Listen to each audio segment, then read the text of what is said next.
Hit it, Phil. Da-da-da-da-da-da-da. Can it be the breeze that fills the trees with rare and magic perfume? Oh, no, it isn't the breeze. It's Jackson time. La-da-da-da. Stay tuned. Right after this episode. For our discussion. From Hollywood.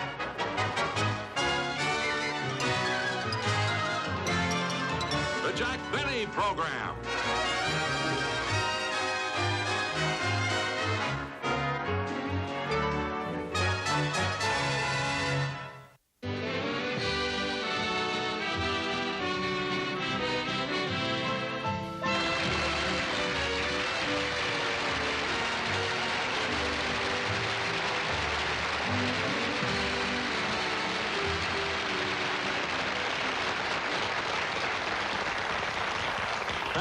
Thank you very much, ladies and gentlemen, and welcome to our show. You know, I'm quite excited tonight because I just found out that our program is now being shown in another foreign country. Now, this makes 5 countries that see my television show. And naturally, in these foreign countries, we have different sponsors than we have here. Like, for instance, in Mexico, our show is sponsored by a company that makes a tamale cooked in wine sauce. It's called the Jolly Tamale.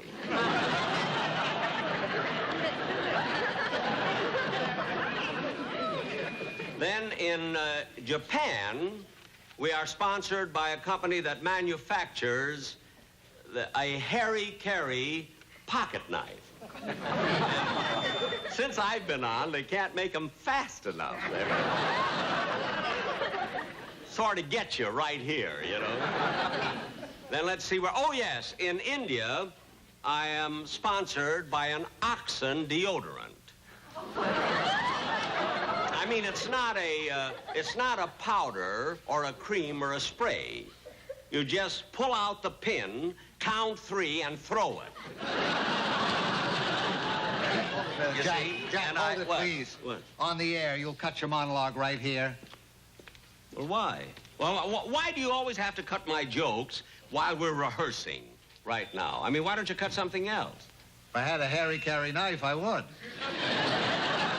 right, everybody, take 5.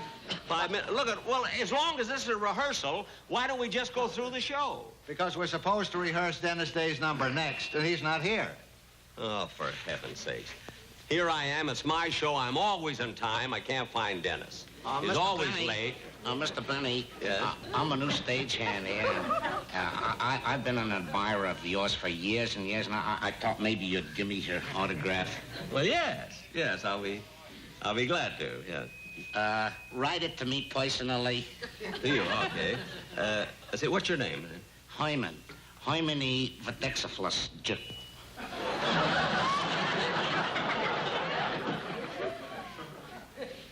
Herman what? What was that last name? Vadexophilus.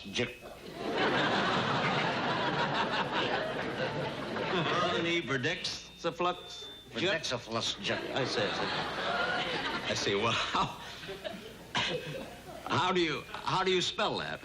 Verdexophilus. Vadexophilus. Verdexophilus. I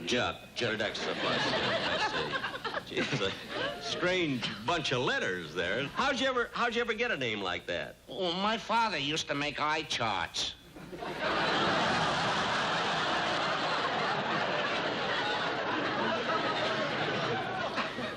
Well, I'll try. It's kind of a hard... Our letters are hard to write. It's easier if you cover one eye.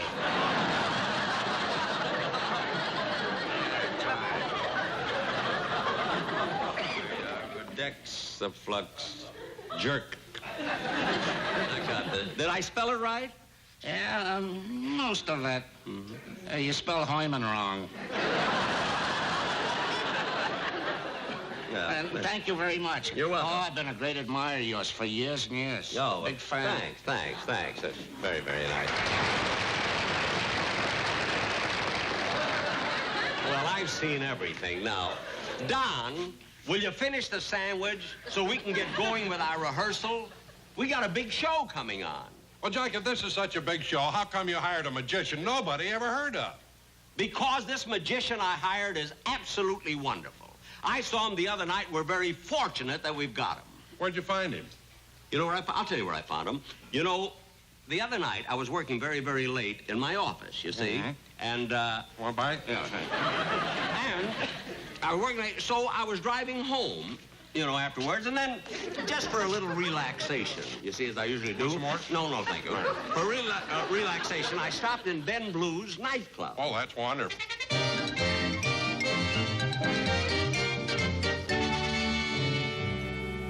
Well, good evening, Mr. Benny. How many tonight? Oh, I'm alone. Again?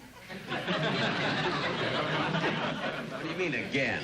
I came in here early last night, and I brought a girl with me. Bringing the hat check girl to work doesn't count. Well, never mind. Just show me to my table, will you, please? All right, right down there, second table on the right. There's your menu.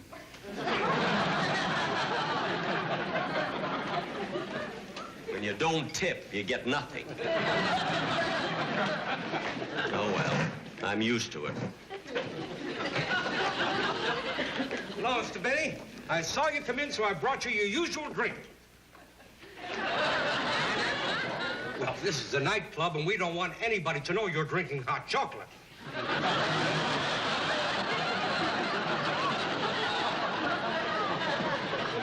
Well, listen. If you can smuggle it in, will you bring me another marshmallow? Do you think you can handle it?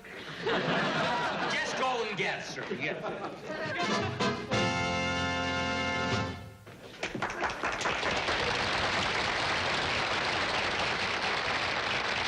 Good evening, ladies and gentlemen. It's showtime at Ben Blue's Supper Club.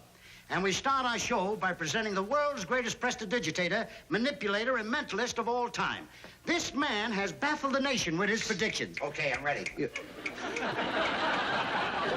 Ladies and gentlemen, presenting the world's greatest magician, Shandu. Let's bring him out here.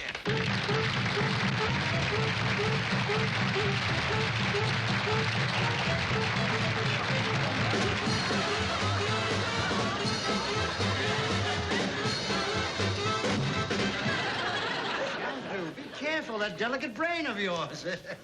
Shandu Sahib. Sahib. It's good to have you back again. It's nice to return to these parts, my good man. It's so nice to see that smiling face of yours. It's nice to see your smiling kisser, too. Shandu, I understand that you've traveled extensively. This I have no less. I have this no less. This I have no less. You've been, I have no less. Regardless of man or beast, this I have no less. I know that you've traveled. This I have. I have this.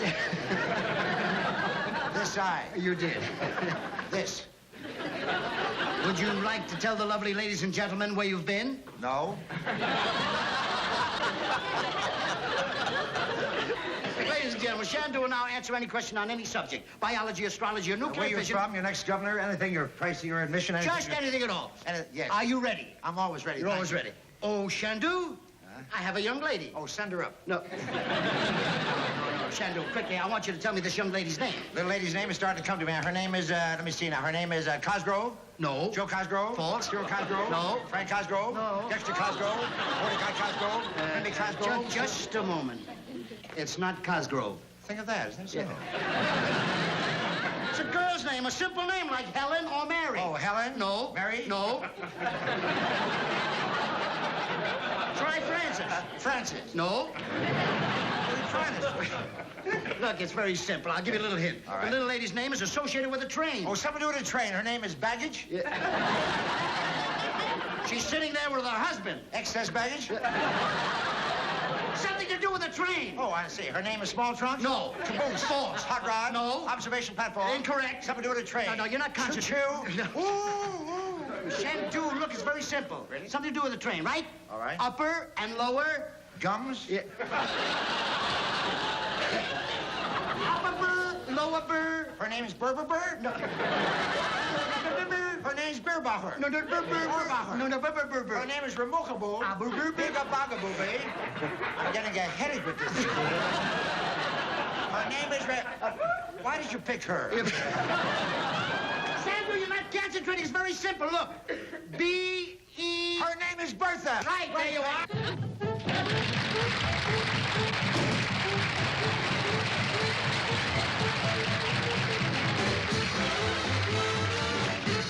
You're very kind. Ladies and gentlemen, tonight I'd like to do something for you I think is very strange and mystifying. And this trick here, ladies and gentlemen, I think you'll be sure that I do not use any of my own help, so I will ask for volunteers from the audience. Anybody, please, somebody, please step up on the stage here. That elderly gentleman right there drinking a hot chocolate.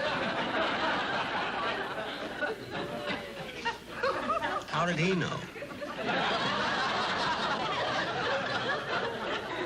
Would you mind helping that elderly gentleman up, please, baby? Right this way, sir. I don't need any help. Just watch my drink. Yes. Do you think you can make it? Thank you, how do you do, sir? How do you do? What is your name? Benny, Jack Benny. Oh, I see. Have you ever seen me before? No, I haven't. Have you ever heard of me? No. That makes us even. Yes, now, we'd like to do a little trick here. We have right here a bag. This is known as a laundry bag. Now, the idea here, I'll get into the bag. When I say ready, I jump out. And would you mind examining that, please, here? Just examine the bag.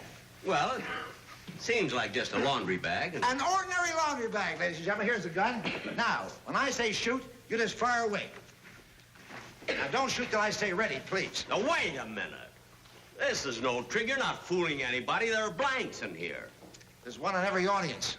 Here, watch this. Hey, come here, will you? Bring it out here. Watch this.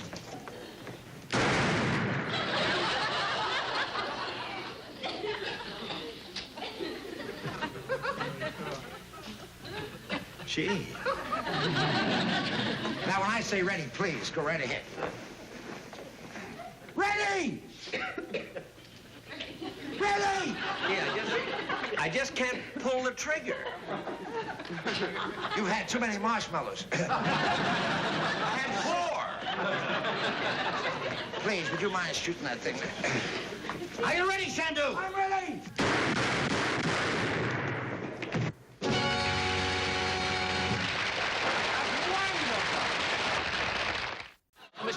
Mr. Benny.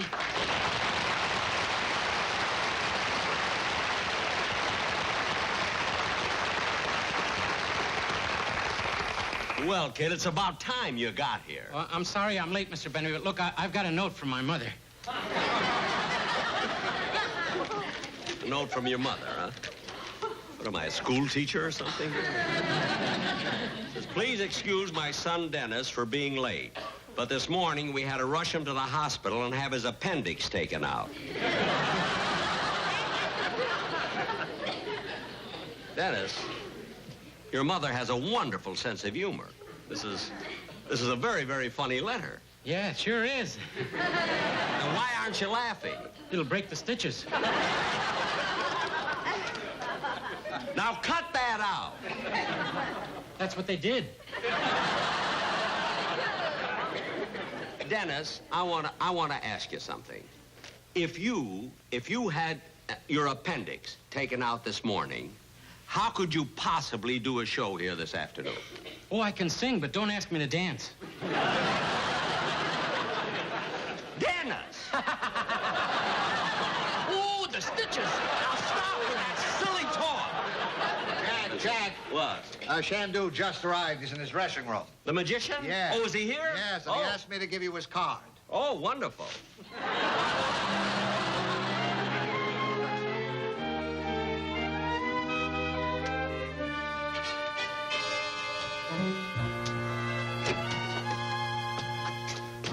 Oh, Shandu. Come on, I'm busy.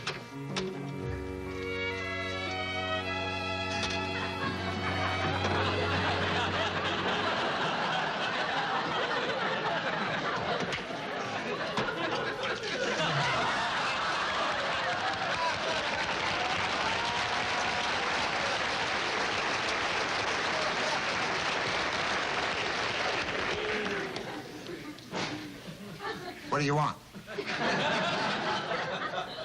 Beer. Hey, that's a very, very good trick. Can I put it in your show? No. Listen, the only thing I want in my show, I just want that laundry rag tip. That's all. That's easy, Jack. You can do it yourself. It's bulletproof.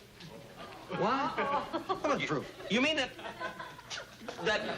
a bullet can't go through this material? That's right. Oh, for heaven. I thought it was just an ordinary laundry bag. My goodness, I'm amazed. I was surprised when you jumped out of it alive. Jack, nobody can jump out of a bag like I do. That's the exciting part of the trick. I get in, I stay ready, gunshots, I jump out, voila. No. Well, we must do it. We must do it on our show. It's just wonderful. I have one more trick. No, I just want this Just a trick. second. No, I don't want any other This trick. is easy. then. I hang by my teeth. I know, but I don't want it. I just Hold want this, will you, please? Just hold this thing. But look, Ben, Let me show it to you, please. Let me show it to you. All right, but I just want to do... More. I don't know, but I don't want this. Just go ahead. But, Ben, I don't want... Jack, you better get dressed around the air suit. What?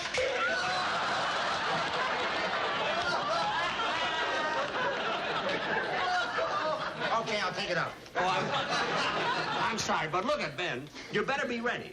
Now, don't forget, be ready right as soon as you can, Shandu, because we have, this goes on right after my monologue. Okay, I'll be ready. Okay. Fine. I'll practice jumping in the bag. And jumping out, too. Like it.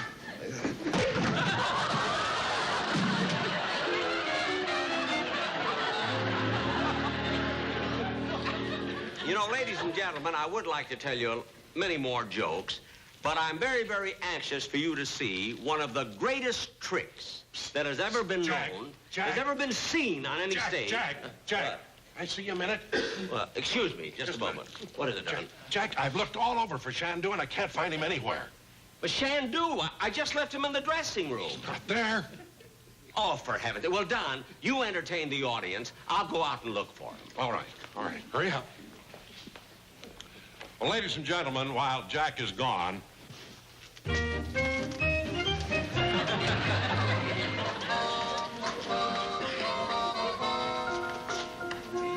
they sure used a lot of towels this week.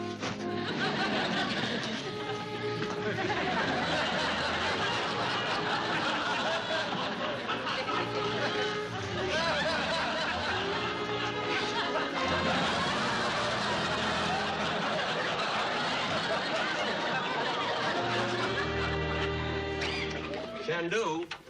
Shandu. Shandu. Oh, for heaven's sakes. There you go when I need it. Mr. Benny, Don is running out of fat jokes. You better get back out on the stage. Well, what good did that do? This is when I told the audience that we were going to have Shandu out there with that wonderful trick, and he's disappeared. Oh, my gosh, what are we going to do? You told the audience we were going to show him a great trick. I don't know what I'm going to do. Hey, wait a minute. There's the gun. and there's the bag. He told me I could do it myself. Well, it's the cinch. Dennis, you go out and tell Don Wilson to introduce Shandu. Oh, but Mr. Benny, you... Don't worry about it. I'll take care of it. He told me I could do it. Don't worry about it. Go ahead. Hurry up. Tell Don to introduce Shandu. Oh, brother, what you have to go through to put on a television show. Oh, I don't know. Maybe this will calm me down a little bit.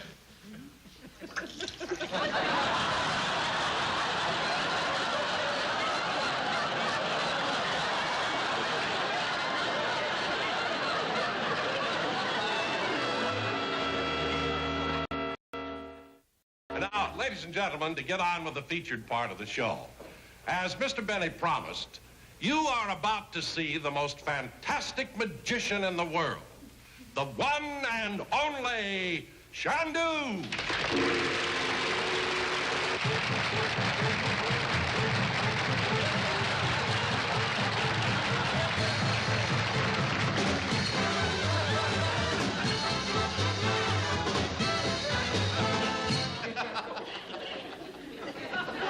I am Shandu the magician. I'll now do the most mystifying trick ever brought to you from the Orient.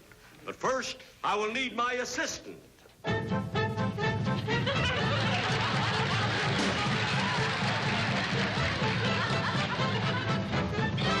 that's enough.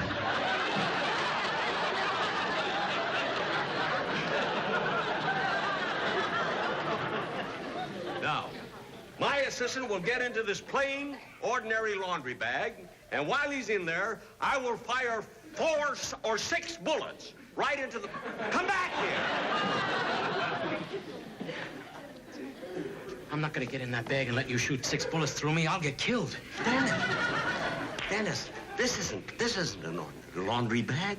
This is bulletproof. Don't worry. Now get in. Oh, no, not me. All right, ladies and gentlemen, I will get into the bag, and my assistant will shoot 6 bullets into me. I sure hope my mother is watching. I will get into the bag. And when I say fire, fire.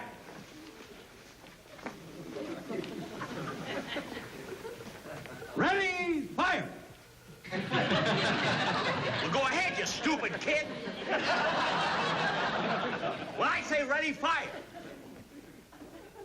Ready!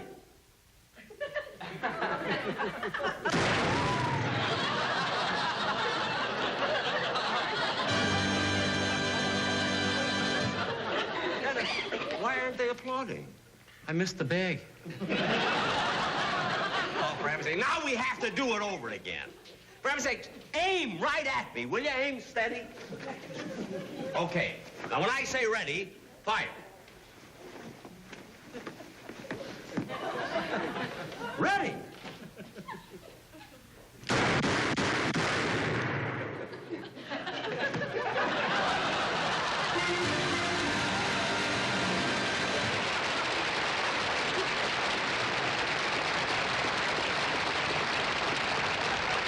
Benny, did you say that laundry bag was bulletproof? Yes.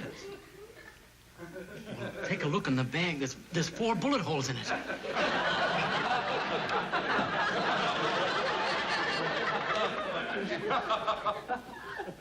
Oh, my goodness.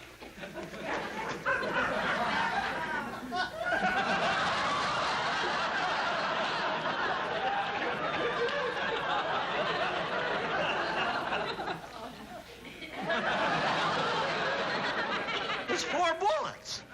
Gee, Mr. Benny, your wallet saved your life. You could have been killed. I know. See, I had $500 in there.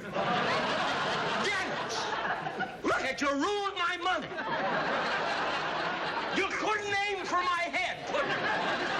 No, you couldn't aim for my head. You and your stupid aim. You had to ruin my money. All you had to do was aim for my head. That's all. That's all. You're the stupidest guy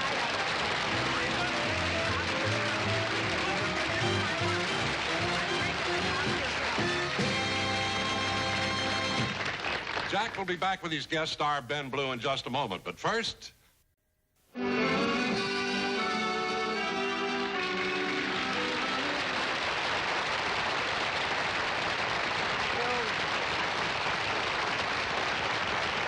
Thank you very, very much, ladies and gentlemen. I hope you all enjoyed the show.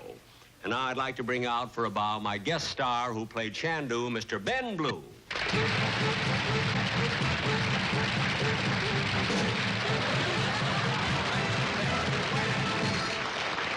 I mean, how did you learn a silly dance like that? Who taught that? Well, Jack, for your information, I was taught by, I think, the world's greatest terpsichorean artist. Oh, Nijinsky? No. Arthur Murray? No. Try Cosgrove. Cosgrove? No. Anyway, thanks very, very much. Thank you.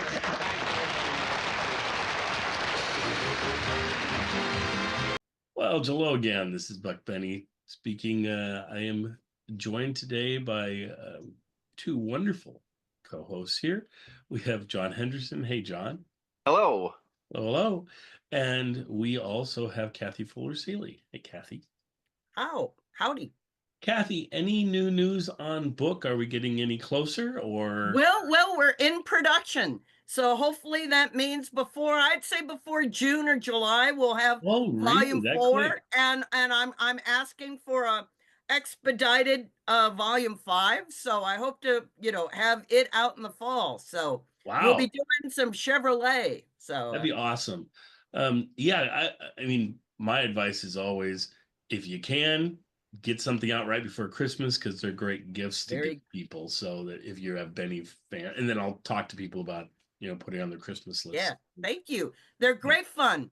They So, are. They are. And it's so much fun. It was fun finding out that it was going to be orange. So that was exciting.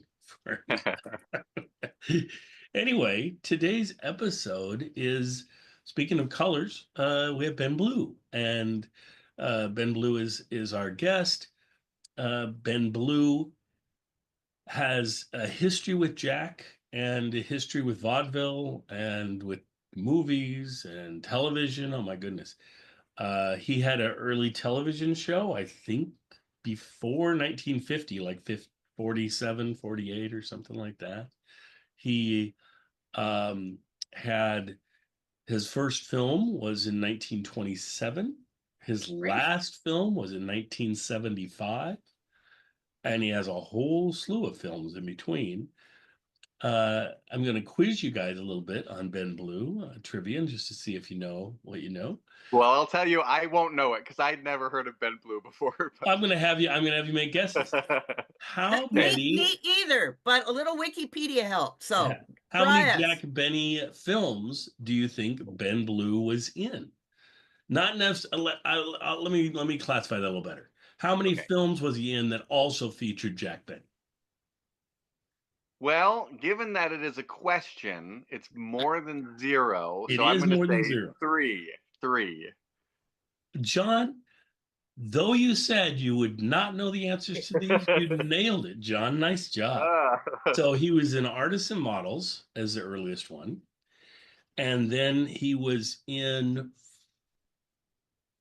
one that Jack's barely in. They're both barely in, I think. It's one of these that features a lot of different comedians and things. And you're going to think it's a different one than I'm going to say, but I'll go ahead and say the other one that you think I'm going to say. Which one do you think I'm going to say? It's a Mad World. Yes. He is the pilot, not the pilot. He's one of the pilots, I think, in a Mad World. He's not, because the famous pilot in Mad World who is drinking and they can't stop him from drinking as they're flying with Buddy Hackett and whoever Buddy's with is Thurston Howell the Third from Gilligan's Island. Jim Backus, and he hits his head and gets knocked out and things.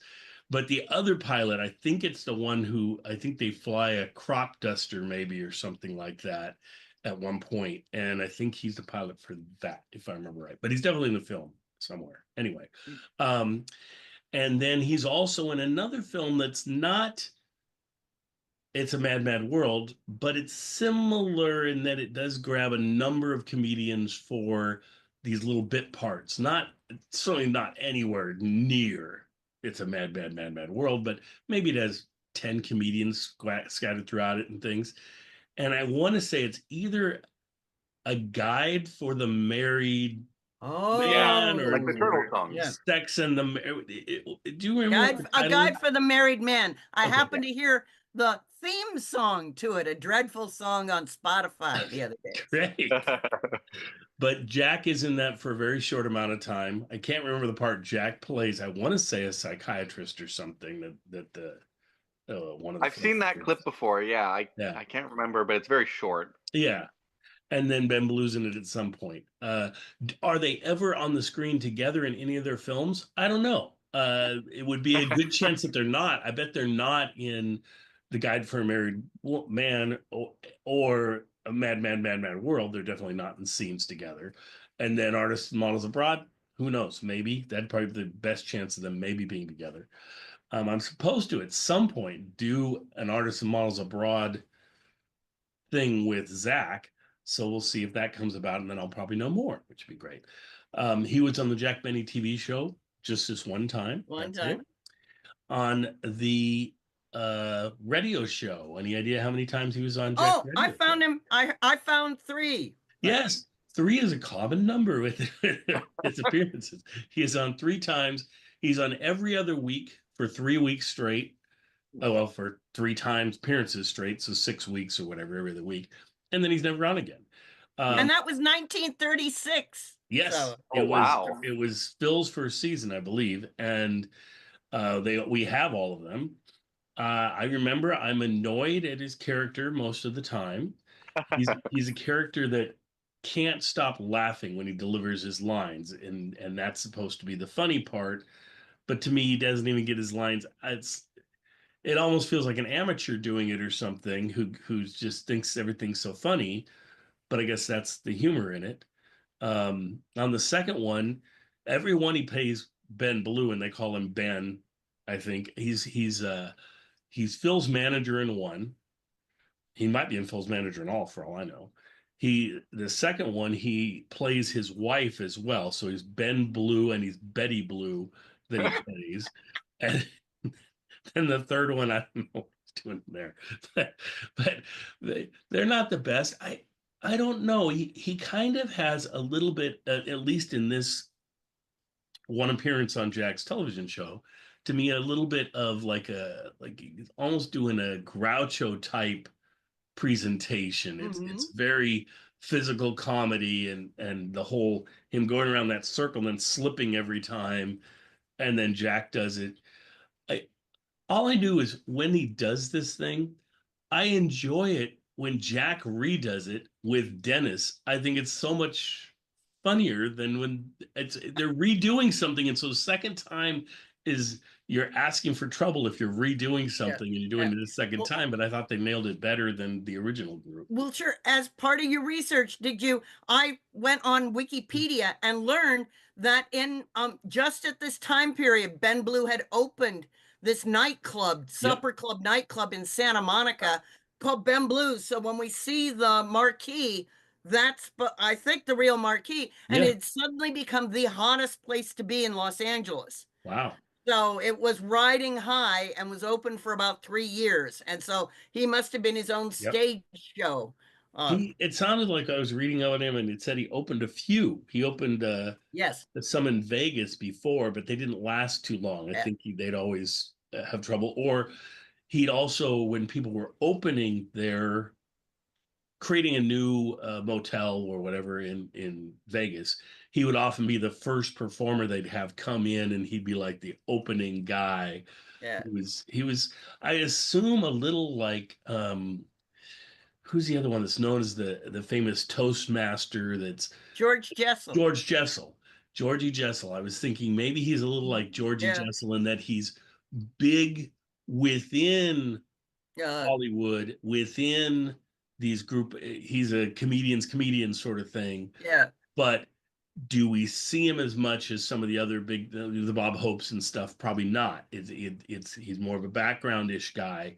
But certainly for a guy in the background, he was a busy guy in the background. And probably my guess would be that he's one of these that we don't know as much because maybe he never had a long-running TV show or anything. He was in things here and there, but his big part was probably live performances, was probably performing at Vegas, performing at his club in Santa Monica, all of that sort of thing. I don't know. But anyway, let's switch it over to you guys. So, John, what did you think about this episode, or what struck you on this one? Well, I agree with you that it seems like his thing is a live show. And I sort of put myself in the position of imagine watching this live, and I enjoyed it a lot more, his little bit, right? Yes. Like, it definitely seems like the kind of thing he's honed really well for a stage. And if I was there, I'd really enjoy it. But then taking a step back and you're watching a performance on television, the performance itself, I agree with you, it doesn't really play on television. Maybe that's why he never made it big on television. But the episode as a whole, I loved.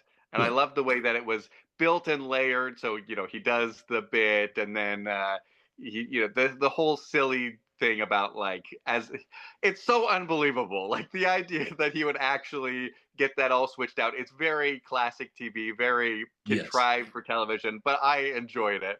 On a very simple level, I loved it. And then the stuff at the beginning, I really loved his monologue.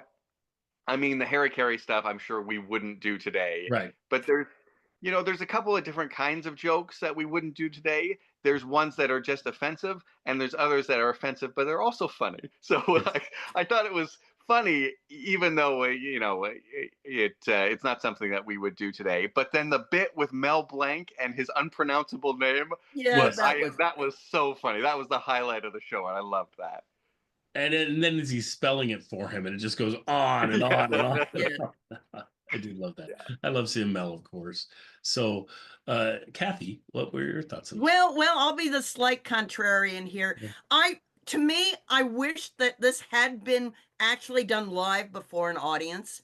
And this business of Jack in this transitional era, because we know he's just stopped doing the live shows, that the subterfuge of coming out before the curtain and talking, and there's nobody there, because it's canned laughter. Right. And you can tell, they're at some point, he and Don are trying to look out at the audience. Yes. And then they're looking at the camera, and then they're looking at the audience. And then is this the one?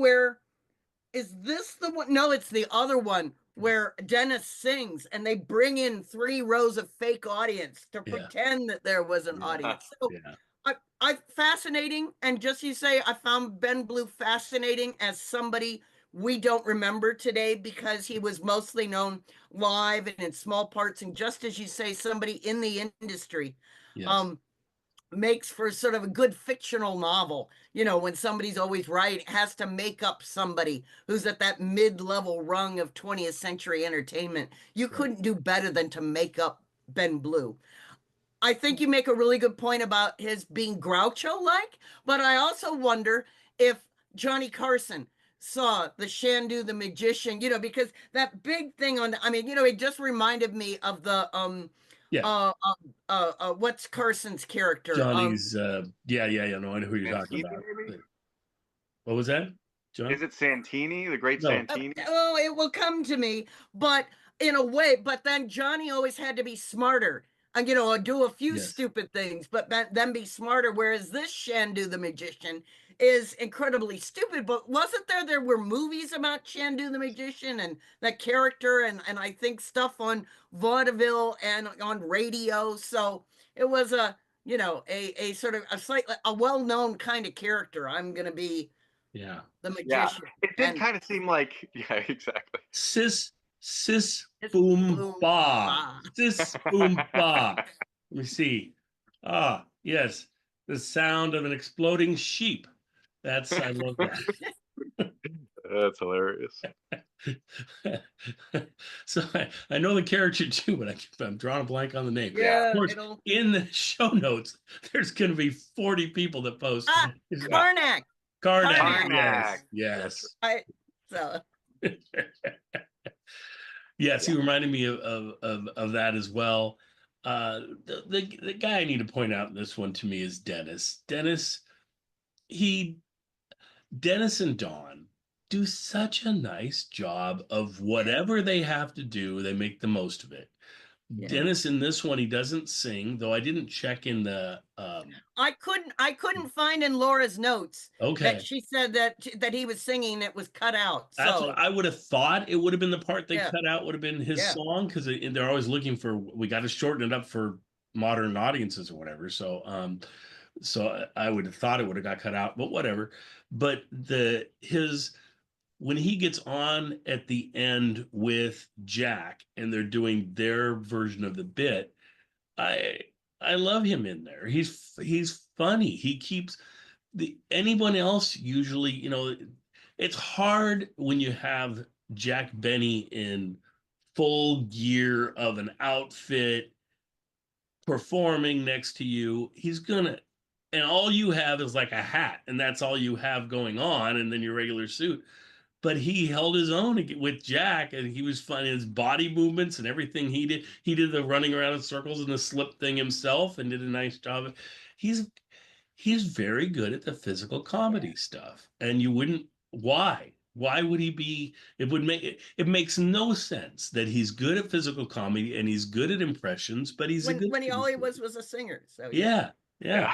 And he's a great singer. So I mean, I just love the guy, and I'm just always glad to see him with Jack. So that helps me like an episode like this, because I do agree with you, Kathy, that it has some issues and it doesn't have a a totally great flow. It's kind of a one note Yeah. thing. I mean, they've got Or this a one, yes, a performance that one they note, see one with on. this bag and the gun Yeah.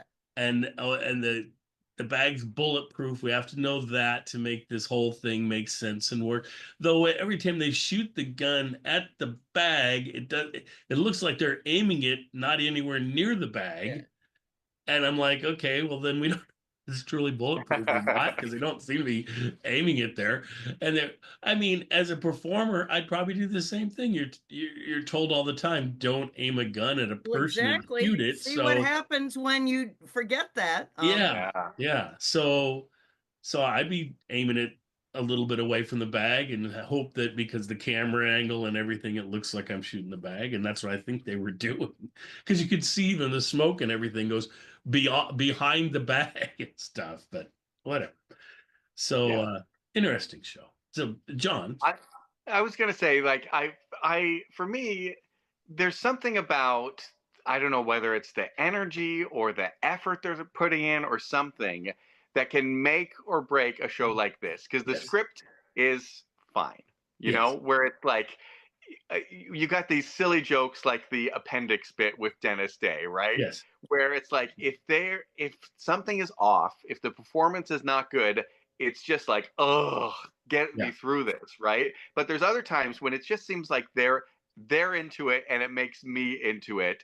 And you know, you can sort of enjoy it at a different level. It's like watching it with my kids, right? It's the kind of thing where it's like there are some great Jack Benny comedy bits where he's like pushing the envelope and it's like objectively as funny as anything you've ever seen. And there's other ones where it's just like you got some dad jokes, but you're having a good time. And this is that kind of episode.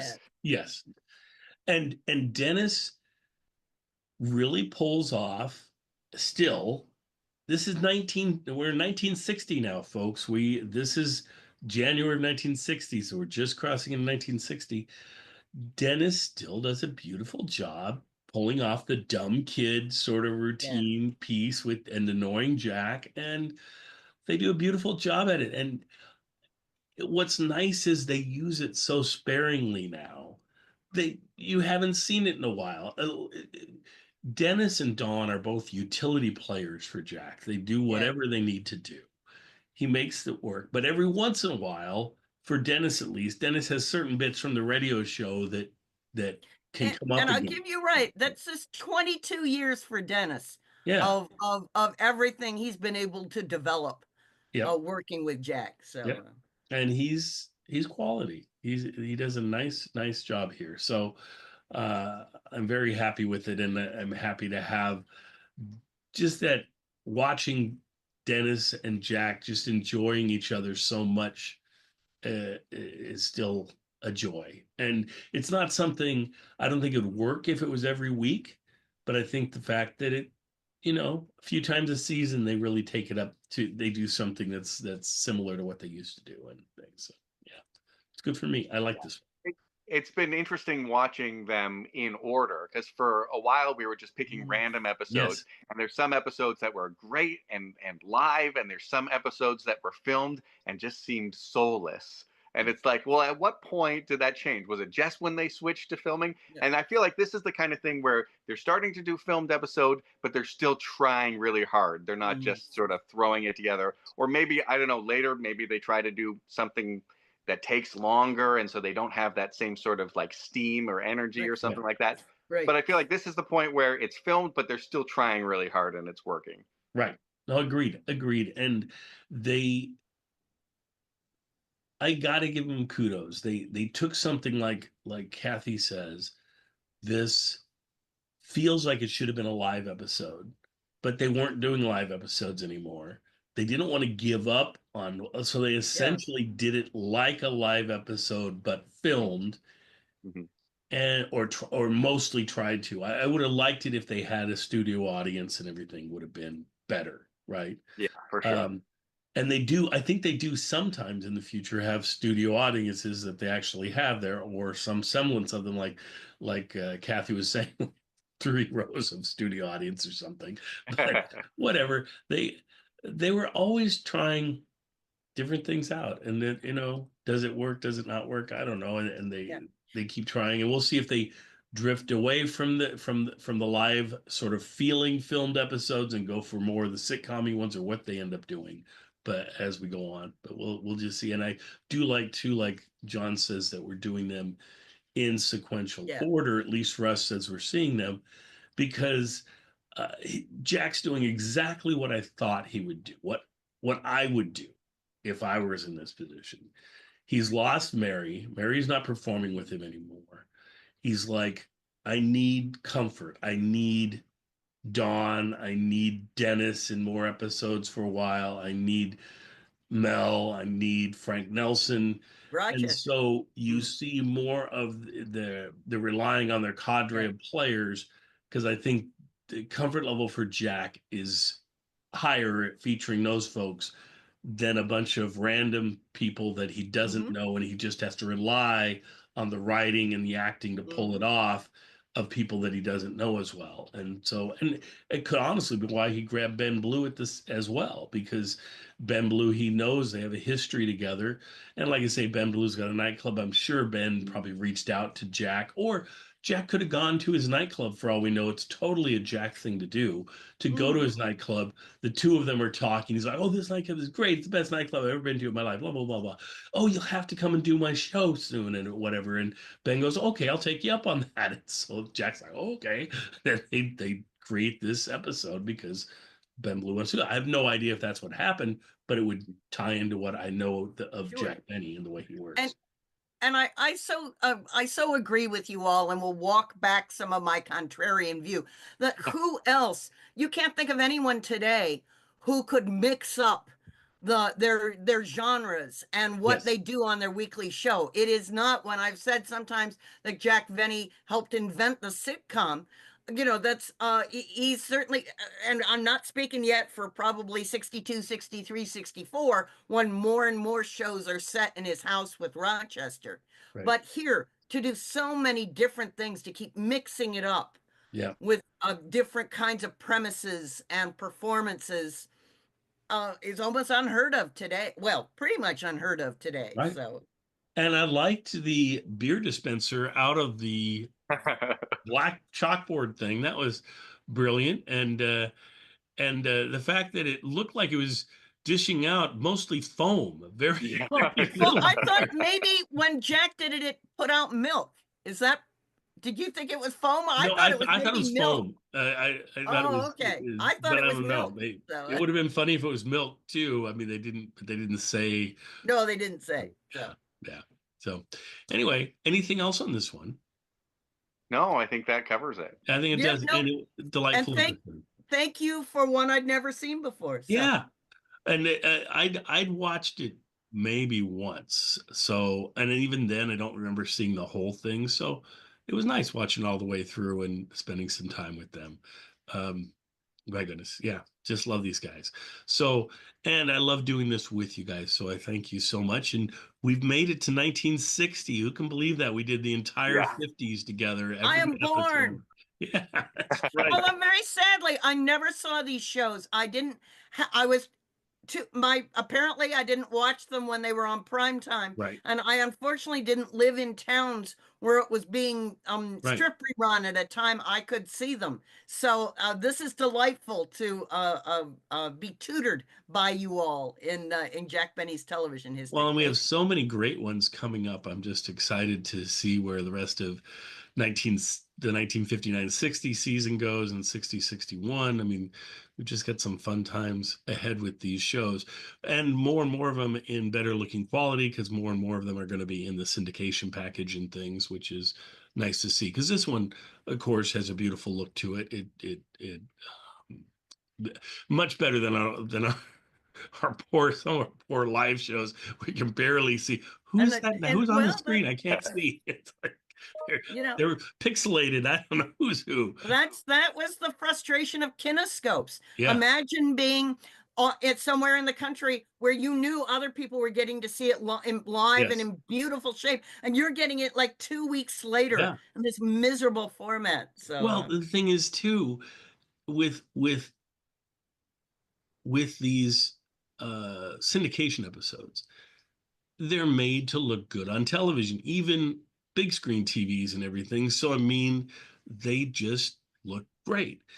With the kinescopes, you're dealing with how bad the kinescope was, but then also you're dealing with whoever is trying to film it, whoever created it for like YouTube or whatever their resolution was, they decided on. Some of them are like postage stamp size video, and you're like, oh, this is great. Let's blow that up full screen here and have it totally be fuzzy as anything. But some, like we said, we've presented stuff where we only have audio. We don't even have the video anymore. I'm just happy that we have any of the video at all, and to have so many crazy shows, and then too, to go, would I not play certain ones on the syndication package and put it not in there? That's a filmed one, right? Like some of the Jimmy Stewarts and stuff aren't in the syndication package. And then choose to have this Ben Blue one in the syndication pack. It's just kind of weird, the choices they make, but it is. And it could be down to their contracts. Jimmy Stewart his contract might have said, you can't put this one in syndication. I'm too big and important. Right. So there are aspects that we don't quite know about all the reasons why something's there or not. And did they put a copyright on something or forget to put it on something else? And so it makes it where they can go, well, this one we own the copyright. Let's put that one out there. This one we never. And sometimes it's down to, the music in it. That's in the way that some shows can't have had trouble going, getting into syndication because they don't have the rights to the music for. So there's so many interesting reasons. Oh yeah, there'd be a lot of stuff with that. Anyway, thanks folks. We'll see you guys next time for more Jack Benny. Bye everybody.